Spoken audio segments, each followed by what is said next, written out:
La raison du plus fort est toujours la meilleure. Mais encore faut-il comprendre qui est véritablement le plus fort. Il n'est ni un roi, ni une nation, ni une puissance éphémère de ce monde.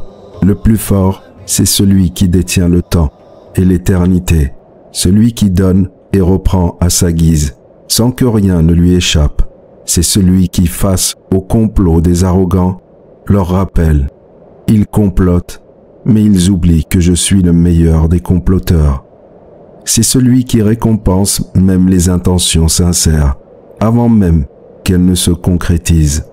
Celui qui t'ordonne le bien, non pour son propre bénéfice, mais pour le tien, et qui en échange de ton obéissance t'offre la plus précieuse des richesses, la paix, une paix intérieure profonde, inaccessible aux ennemis du bien.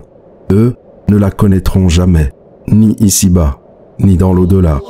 Mais pour toi, en retour de ton attachement à lui, il a préparé une récompense infiniment supérieure à tout ce que ce monde pourrait t'offrir. Le paradis, un lieu que nul œil n'a jamais vu, nulle oreille n'a jamais entendu, et nul esprit humain ne saurait même imaginer. Allah est le plus fort parce qu'il est Al-Qawi, l'omnipotent, celui dont la force est absolue, sans limite et incomparable. Contrairement aux puissances humaines, éphémères et vulnérables, sa puissance est éternelle et inébranlable. Il est le créateur de toutes choses. Tout ce qui existe, des galaxies infinies, au battement de ton cœur, est issu de sa volonté. Il dit soit, et la chose existe instantanément. Quelle force peut surpasser celui qui donne l'existence et la reprend à sa guise? Il détient le contrôle absolu. Les rois, les dirigeants et les empires montent et s'effondrent, mais Allah demeure. Il contrôle le temps, la destinée et l'histoire. Ceux qui se croient puissants ne sont en réalité que des outils entre ses mains.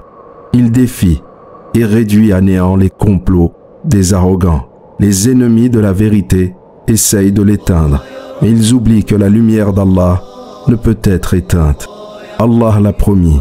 Ils veulent éteindre avec leur bouche la lumière d'Allah, mais Allah parachèvera sa lumière, même si cela déplaît aux mécréants.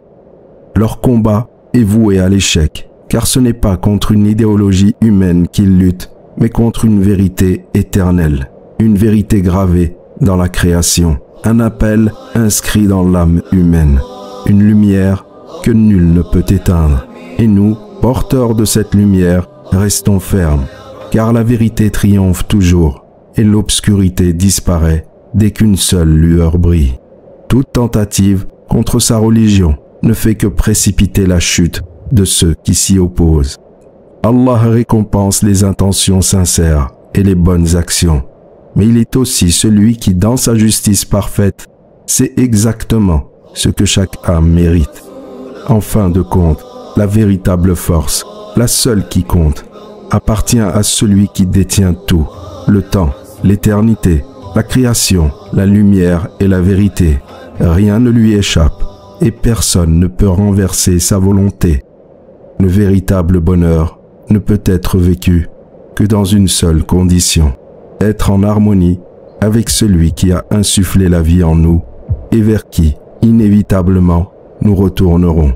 Car c'est en se souvenant de lui, en s'abandonnant à sa sagesse et à sa miséricorde, que l'âme trouve enfin son apaisement. Nous devons nous en souvenir et nous soumettre humblement à sa grandeur, car dans cette soumission se trouve la paix intérieure, la force et le chemin vers un bonheur éternel.